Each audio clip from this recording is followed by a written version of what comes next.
नमस्कार, good evening, सत श्री अकाल, आदाब। कैसे हैं आप लोग? उम्मीद करते हैं अच्छे होंगे, स्वस्थ होंगे।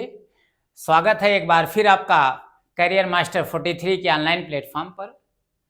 तो आज के वीडियो में हम जो आगामी आरओ और एआरओ से संबंधित परीक्षा जो होने वाली है उसके जीएस पोर्शन में ज्योग्राफी का जो सेक्शन है और साथ साथ में चूंकि एलटी ग्रेड की भर्ती ओपन हो चुकी है और उसमें 120 क्वेश्चन सब्जेक्ट के पूछे ही जाएंगे, साथ साथ 30 क्वेश्चन आपका जीएस भी उसमें शामिल किया गया है।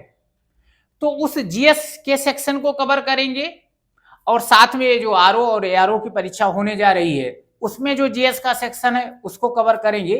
तो दोनों का मिला जुला प्रभाव ज्योग्राफी पर अच्छा खासा पड़ता है। आज के इस वीडियो में हम ज्योग्राफी से कुछ सेलेक्टेड 30 क्वेश्चंस की एक सीरीज आपके सामने लाए हैं और वो जो 30 क्वेश्चन होंगे वो प्रायद्वीपीय भारत और नदियों का अपवाह तंत्र होगा, चट्टानों का भौमिकीय क्रम होगा, भारत किन किन चट्टानों से बना है इससे संबंधित क्वेश्चन होंगे। और ये जो क्वेश्चन हैं ये कहीं ना कहीं उत्तर प्रदेश लोक सेवा आयोग के द्वारा आयोजित परीक्षाओं में अब तक पूछे जा चुके हैं और उसी उम्मीद के साथ इस प्रश्नों का एक कलेक्शन किया गया है बड़े मेहनत के साथ, जिससे आपका आने वाले परीक्षा में सहायता हो सके। क्योंकि ये जो चैनल है वो आपकी सहायता के लिए सदैव तत्पर है, पूरी तरीके से कमर कस लिया है। बस आपको साथ आ जाना है और एक एक क्वेश्चन बड़े ईमानदारी से पढ़ना है, उसकी व्याख्या को समझना है, जिससे आने वाली परीक्षाएं आपसे अछूती ना रह जाएं, आपसे दूर ना रह जाएं। तो चलिए लेक्चर की शुरुआत की जाए और देखा जाए वो कौन से 30 प्रश्न हैं। तो जो पहला क्वेश्चन इसमें शामिल किया गया है आपके स्क्रीन पर दिया गया है। जैसे कहा गया है कि इन कथनों पर विचार कीजिए। एक कथन दिया है और एक कारण दिया है और उन कारण और कथन को मिलाकर के आपको आंसर देना है। तो कथन क्या दिया गया है कि भारत की जनगणना हर 10 वर्ष में होती है। तो क्या यह कथन सही है? हाँ सही है, 10 वर्ष में होती है। 1881 से नियमित 10वीं जनगणना शुरू हुई और अब तक लगातार होती चली आ रही है। कारण क्या दिया है? 10 वर्ष की अवधि के दौरान भारत की जनसंख्या अधिकांशतः अपरिवर्तित रहती है। क्या बदलती नहीं है, अपरिवर्तित नहीं होती है? तो कारण तो गलत है ना, बदलती है भाई, तो कारण गलत है। तो कथन सही है लेकिन कारण गलत है। अब इस कथन और कारण को, कथन को ए के द्वारा दिखाया गया है और कारण को आर के द्वारा दिखाया गया है।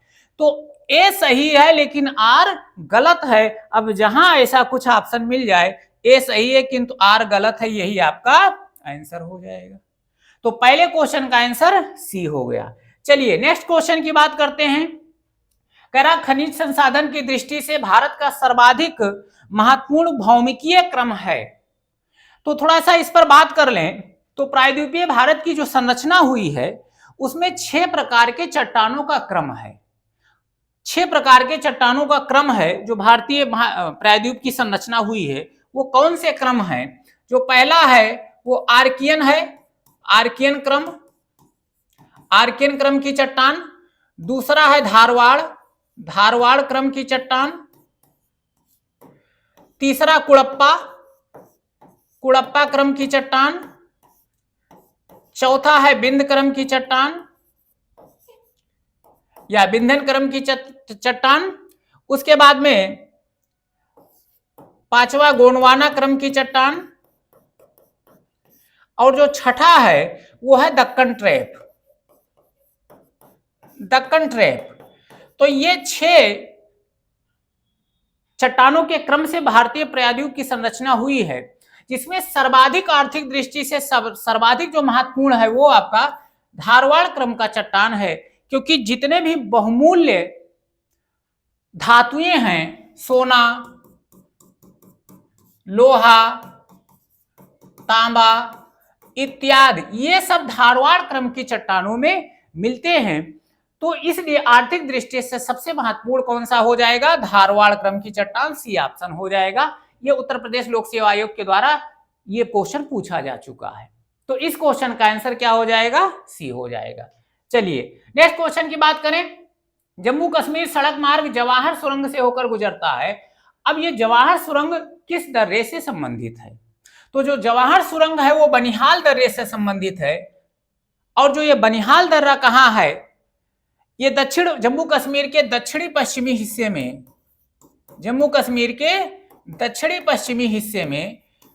और जो पीर पंजाल की श्रेणी है, पीर पंजाल की श्रेणी जो है, उस पीर पंजाल की श्रेणी में ये बनिहाल दर्रा स्थित है, जहां से जवाहर सुरंग गुजरती है। तो इस क्वेश्चन का आंसर क्या हो जाएगा? ए ऑप्शन हो जाएगा।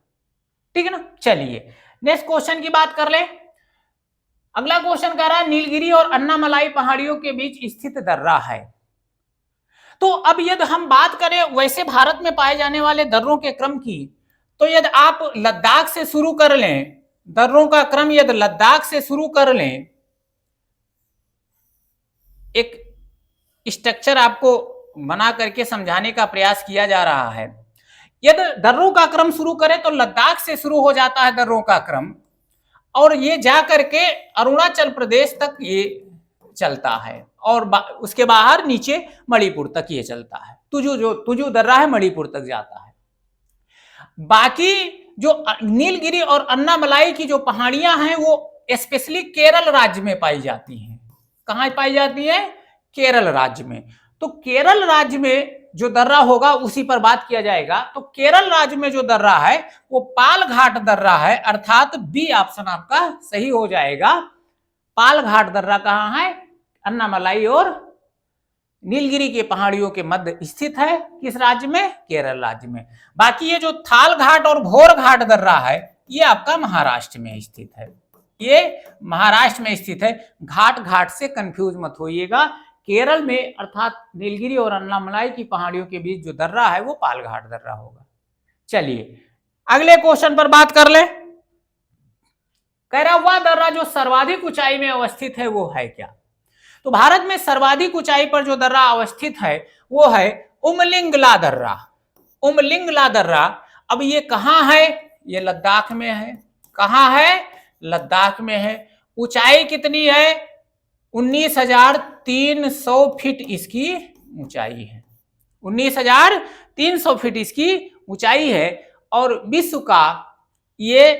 विश्व का सबसे ऊंचा मोटर योग दर्रा है ये क्या है? विश्व का सबसे ऊंचा मोटर योग दर्रा, मोटर योग दर्रा इस उमलिंगला को कहा जाता है। तो इस क्वेश्चन का आंसर क्या हो जाएगा? डी ऑप्शन हो जाएगा। चलिए नेक्स्ट क्वेश्चन पर बात कर ले। निम्नांकित में सुमेलित नहीं है कौन सा? तो दर्रा और राज्य की बात की जा रही है, तो कौन सा सुमेलित नहीं है? शिवकिला हिमाचल प्रदेश में है, सही है। नाथुला सिक्किम में है, सही है। जोजिला लद्दाख में है, सही है। लिपुलेख उत्तर प्रदेश में नहीं है, यही सुमेलित नहीं है। तो इस क्वेश्चन का आंसर क्या हो जाएगा? बी हो जाएगा। अब यदि बात किया जाए कि लिपुलेख है कहां, तो लिपुलेख उत्तर प्रदेश में नहीं है, बल्कि कहां है? उत्तराखंड में है। कहां है? उत्तराखंड में है। उत्तराखंड में कुछ और प्रमुख दर्रे हैं, जैसे मानाह दर्रा है, नीति दर्रा है और लिपुलेख। ये 3 प्रमुख दर्रे उत्तराखंड में पाए जाते हैं। ठीक है ना। चलिए नेक्स्ट क्वेश्चन पर बात कर ले। अगले क्वेश्चन पर बात किया जाए। अगला क्वेश्चन क्या कह रहा है भाई? केटू गाडविन ऑस्टिन किस पर्वत श्रृंखला की चोटी है? तो केटू गाडविन ऑस्टिन जो है वो कहां की चोटी है? काराकोरम पर्वत श्रृंखला की ये चोटी है। केटू गाडविन ऑस्टिन ये काराकोरम पर्वत श्रृंखला की ये चोटी है। ठीक है ना। चलिए नेक्स्ट। और काराकोरम कहां है? ये ट्रांस हिमालय का हिस्सा है। काराकोरम किसका? ये ट्रांस हिमालय का हिस्सा है। और ये ट्रांस हिमालय हिमालय से पहले बन चुका था, हिमालय से पहले बन चुका था। चलिए नेक्स्ट क्वेश्चन पर बात कर लें। भारत में गली अथवा खंड अपरदन से सर्वाधिक प्रभावित क्षेत्र है, महत्वपूर्ण क्वेश्चन है, पूछा गया है, ठीक है ना। तो कौन सा आंसर इसका होगा? तो सर्वाधिक गली अथवा खंड अपरदन से जो प्रभावित क्षेत्र है वो मालवा का पठार है, सी ऑप्शन सही हो जाएगा।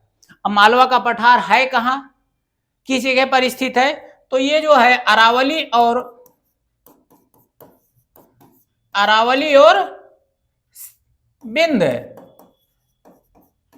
विंध्य पर्वत श्रेणी के मध्य में ये आपका पठार स्थित है।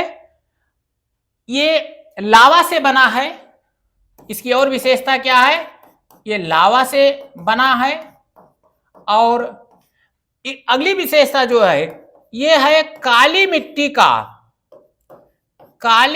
का संप्राय मैदान है। अब मैदान के बहुत सारे प्रकार होते हैं, आगे आप पढ़ेंगे नेक्स्ट लेक्चर में। तो ये काली मिट्टी का संप्राय मैदान है, ठीक है ना।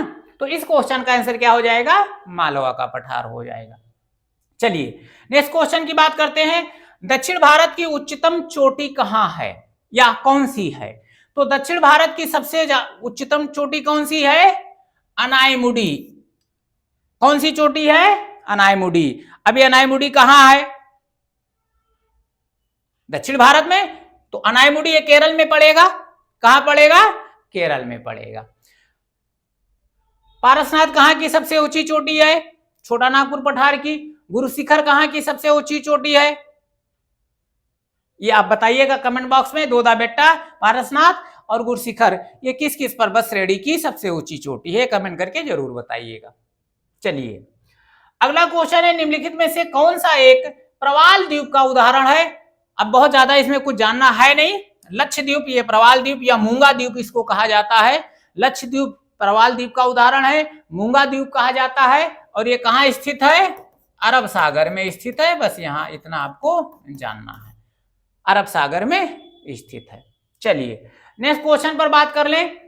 भारत में शांत घाटी किस राज्य में है? शांत घाटी किस राज्य में है? तो इसका आंसर हो जाएगा केरल राज्य में। शांत घाटी कहां है? केरल राज्य में है। कहां पर? नीलगिरी पहाड़ी पर। कहां पर? नीलगिरी की पहाड़ियों पर, नीलगिरी पहाड़ी पर। और क्या है? जैव विविधता के लिए प्रसिद्ध है। किसके लिए? जैव विविधता के लिए प्रसिद्ध है। और इसकी और क्या विशेषता है? विश्व धरोहर की सूची में ये शामिल है। जो यूनेस्को के द्वारा एक सूची जारी की जाती है, यूनेस्को के द्वारा जो विश्व धरोहर की सूची जारी की जाती है उसमें आपका ये शांत घाटी शामिल है। तो कहां रहा है ये? केरल राज्य में स्थित है। चलिए अगले क्वेश्चन पर बात कर लें। ट्रांस हिमालय से निकलने वाली नदियों में से कौन सी नदी एक पूर्ववर्ती नदी है? तो ट्रांस हिमालय से जो नदियां निकलती हैं उसमें कौन सी एक पूर्ववर्ती नदी है? तो सिंधु, सतलज और ब्रह्मपुत्र। सिंधु, सतलज और ब्रह्मपुत्र नदी जो है ये ट्रांस हिमालय से निकलती है। तो इस क्वेश्चन का जो आंसर सतलज हो जाएगा। अब पूर्ववर्ती नदी किसे कहते हैं? वह नदियां, अच्छा देखो, ट्रांस हिमालय का निर्माण हिमालय से पहले हो चुका था। तो जब बाद में हिमालय का निर्माण हुआ तो इन नदियों ने हिमालय को काट कर अपना रास्ता पूर्वोत्तर बनाए रखा, पहले जैसा ही बनाए रखा। तो इस कारण ही इस नदियों को पूर्ववर्ती नदियां कहा जाता है। अर्थात जो नदियां मार्ग में आने वाली बाधाओं को काट करके अपना रास्ता पूर्ववर्ती ही बनाए रखती हैं, जो पुरानी रास्ता है वही बनाए रखती हैं, गहरे घाटियों का निर्माण करती हैं, उन्हीं को हम क्या कहते हैं? पूर्ववर्ती नदी कहते हैं। तो इस क्वेश्चन का आंसर क्या हो जाएगा? डी ऑप्शन सतलज नदी हो जाएगा। चलिए नेक्स्ट क्वेश्चन की बात कर ले। भागीरथी का नदी कहां से निकलती है? तो भागीरथी नदी निकलती कहां से है? गोमुख से। गंगोत्री ग्लेशियर में एक स्थान है और वो है क्या? गोमुख। तो अब आपको यह बताना है कि भागीरथी का नाम गंगा कहां से पड़ता है। यह आपको कमेंट बॉक्स में बताना है कि भागीरथी नदी को गंगा कहां से कहा जाता है, ये आपको कमेंट बॉक्स में करके बताना है, ठीक है ना। चलिए अगले क्वेश्चन पर बात कर लें। निम्नलिखित में कौन सी नदी गंगा के बाएं किनारे पर नहीं मिलती है। अब आप देखिएगा, गोमती, घाघरा ये उत्तर प्रदेश और यमुना ये तीनों नदियां उत्तर प्रदेश में मिलती हैं, कोसी बिहार में मिलती है। तो आप यदि इन नदियों के क्रम पर बात करें तो सारी नदियां गोमती, घाघरा और कोसी ये गंगा में बाएं ओर से मिलती हैं, लेकिन जो यमुना नदी है ये गंगा में किस तरफ से मिलती है, दाएं मिलती है। और कहां से कहां मिलती हैं, प्रयागराज में। यमुना गंगा से कहां मिलती है, प्रयागराज में। और किस तरफ से, दाएं से गंगा में मिलती है। तो कहा है कौन सी नदी नहीं मिलती है बाएं से, तो इसका आंसर क्या हो जाएगा, ये हो जाएगा यमुना नदी, ठीक है ना। चलिए नेक्स्ट क्वेश्चन की बात कर लें। निम्नलिखित में से कौन सी नदी उत्तर प्रदेश राज्य से प्रवाहित नहीं होती है। तो यदि इन नदियों पर बात करें, हिंडन, गंडक, शारदा, सोन, तो इस क्वेश्चन का आंसर हो जाएगा सोन नदी। ये उत्तर प्रदेश राज्य से प्रवाहित नहीं होती है, बल्कि ये कहां से निकलती है, ये बिहार में पटना के आसपास एक स्थान है मनेर। ये कहां से, पटना में एक स्थान है मनेर, यहां के आसपास ये जाकर के सोन नदी गंगा में मिल जाती है। तो अर्थात ये उत्तर प्रदेश से प्रवाहित नहीं होती है। इस क्वेश्चन का आंसर ए ऑप्शन हो जाएगा।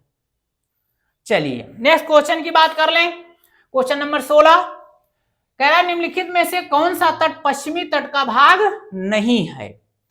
अब यदि भारत के मैप पर यदि हम बात कर ले तो ये आपका जो गुजरात से लेकर के कन्याकुमारी तक का जो सेक्शन है, ये आपका पश्चिमी घाट हो जाएगा। और कन्याकुमारी से लेकर के पश्चिम बंगाल तक ये हो जाएगा आपका पूर्वी घाट। पश्चिमी घाट में मुख्यतः 4 घाट हैं। गुजरात से लेकर के दमन तक काठियावाड़ हो जाएगा, यहां आप लिख सकते हैं गुजरात से लेकर के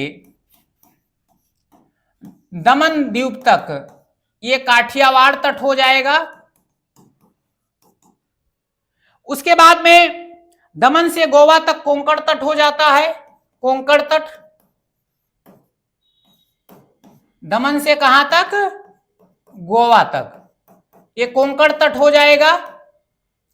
उसके बाद में गोवा से लेकर के कर्नाटक तक, गोवा से कर्नाटक तक ये कन्नड़ तट हो जाएगा। और कर्नाटक से कन्याकुमारी तक ये मालाबार तट, कर्नाटक से कन्याकुमारी तक ये मालाबार तट हो जाता है। तो ये 4 तट पश्चिमी घाट पर हैं। अब आपसे कह रहा है कौन सा तट पश्चिमी घाट का हिस्सा नहीं है, तो कोरोमंडल तट पश्चिमी घाट का हिस्सा नहीं है, ये पूर्वी घाट का हिस्सा है। तो इस क्वेश्चन का आंसर क्या हो जाएगा, सी हो जाएगा। चलिए नेक्स्ट क्वेश्चन पर बात कर ले। स्वतंत्रता से पूर्व कौन सा बड़ा फेमस नाम था, काला पानी की सजा हो गई। अंग्रेजों के द्वारा ज्यादा काला पानी की सजा ही दी जाती थी। तो कौन सा स्थान जो वर्तमान में भारत का है, उस समय काला पानी के नाम से जाना जाता था। बहुत फेमस क्वेश्चन। तो जो काला पानी का नाम था उस समय, आजकल वो क्या है, अंडमान निकोबार द्वीप समूह को उस समय का क्या कहा जाता था, काला पानी के नाम से जाना जाता था। और एक बहुत महत्वपूर्ण भारतीय स्वतंत्रता संग्राम सेनानी को 12 से 14 वर्ष वहां रहना पड़ा एक काल कोठरी में। वो कमेंट बॉक्स में नाम बताइएगा कि वो कौन भारतीय स्वतंत्रता संग्राम सेनानी थे, भारतीय सपूत थे, जिनको वहां अंग्रेजों ने छोड़ा था। चलिए अगले क्वेश्चन पर बात किया जाए। वर्तमान में भारत के किस स्थान को सफेद पानी के नाम से जाना जाता है। सफेद पानी के नाम से किसे जाना जाता है, ठीक है ना। तो ये जो सियाचिन है, सियाचिन इसका आंसर हो जाएगा। सियाचिन को ही सफेद पानी के नाम से जाना जाता है। क्यों? ये ग्लेशियर है, बहुत बड़ा ग्लेशियर है, बर्फ की पूरी यहां चट्टानें जमी होती हैं, देखने पर सफेद दिखाई पड़ता है, इसलिए इसको हम सफेद पानी के नाम से जानते हैं। नेक्स्ट क्वेश्चन, भारत का एकमात्र शीत मरुस्थल कौन सा है? अब शीत ठंडा भी है, मरुस्थल भी है। मरुस्थल वहां जहां वर्षा कम होगी, और ठंडा है तो आंसर क्या हो जाएगा? लद्दाख। ये शीत क्योंकि अत्यधिक ठंडा है और वर्षा यहां बहुत ही कम होती है। यदि वर्षा की बात कर ले तो वर्षा यहां बहुत ही कम होती है, इसलिए इसको शीत मरुस्थल के नाम से जानते हैं। चलिए नेक्स्ट क्वेश्चन पर बात करें। निम्नलिखित में कौन सा कथन सत्य है? कौन सा कथन सही है? क्या भारत पूर्णतः उत्तरी गोलार्ध में है? हाँ है, पूर्वी देशांतर के उत्तरी गोलार्ध में है। ठीक है ना? भारत की आकृति चतुष्कोणीय है? हाँ है भाई, चतुष्कोणीय। भारत की आकृति ऐसे है, चतुष्कोणीय है, सही है। क्षेत्रफल की दृष्टि से भारत विश्व में 7वां तथा जनसंख्या की दृष्टि से प्रथम स्थान पर है। हाँ ये भी सही है, 7वें नंबर पर है। रूस, कनाडा, चीन, यूएसए, ब्राजील, ऑस्ट्रेलिया और 7वें नंबर पर भारत। पहले नंबर पर रूस, दूसरे नंबर पर कनाडा, तीसरे नंबर पर चीन, चौथे नंबर पर यूएसए, 5वें नंबर पर ब्राजील, 6ठे नंबर पर ऑस्ट्रेलिया, और क्षेत्रफल की दृष्टि से भारत का 7वां स्थान है। तो ये भी सही है। उपर्युक्त सभी कथन सत्य हैं, यही आपका आंसर हो जाएगा। ठीक है ना? चलिए अगला क्वेश्चन क्या कह रहा है, इसको देखा जाए। निम्न में कौन सा सुमेलित है, इसको आपको बताना है। दो सूची दी गई है। तो ये हिमालय के बंटवारे की बात करता है। तो ये जो पंजाब हिमालय, कुमाऊं हिमालय, नेपाल हिमालय और असम हिमालय, इसको बांटा है एक भूगर्भवेत्ता है या जिनका नाम सिडनी बुरार्ड है। सिडनी बुरार्ड ने नदियों के प्रवाह के स्थान पर हिमालय का बंटवारा किया है। तो उन्होंने कहा है कि सिंधु से जो सतलज तक है, सिंधु नदी से जो सतलज तक का एरिया है, उसको उन्होंने पंजाब हिमालय कहा है।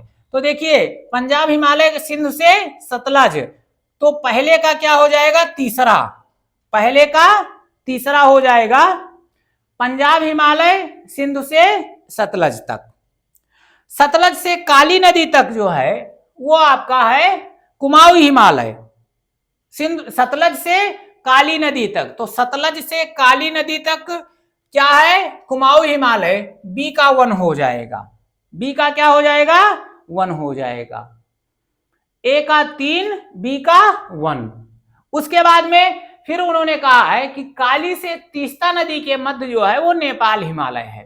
काली से तीस्ता नदी के मध्य नेपाल हिमालय, तो काली से तीस्ता के मध्य आपका नेपाल हिमालय। सी का 4 हो जाएगा। उसके बाद में फिर उन्होंने कहा है कि काली से ब्रह्मपुत्र के मध्य जो हिस्सा है, काली से तीस्ता के बीच नेपाल हिमालय और तीस्ता से ब्रह्मपुत्र के बीच का जो हिस्सा है उसको असम हिमालय उन्होंने नाम दिया है। तो तीस्ता से ब्रह्मपुत्र के बीच का हिस्सा असम हिमालय हो जाएगा। डी का 2। तो आप देखिएगा ए का 3, बी का 1, सी का 4 और डी का 2। पहला आप कूट इसका सही हो जाएगा, ये आंसर हो जाएगा। ये भी समीक्षा अधिकारी, उत्तर प्रदेश लोक सेवा आयोग के समीक्षा अधिकारी वाले को पेपर में ये आ चुका है क्वेश्चन। चलिए नेक्स्ट क्वेश्चन की बात कर लें। लघु हिमालय श्रेणी के ढालों पर मिलने वाले छोटे छोटे घास के मैदान को जम्मू कश्मीर में क्या कहते हैं? स्थान देखना जरूरी है। जो ये लघु हिमालय है इसको और कई नामों से जानते हैं। मध्य हिमालय के नाम से जानते हैं, निम्न हिमालय के नाम से जानते हैं। इसको मध्य हिमालय भी कहते हैं, इसको निम्न हिमालय भी कहते हैं। ठीक है ना?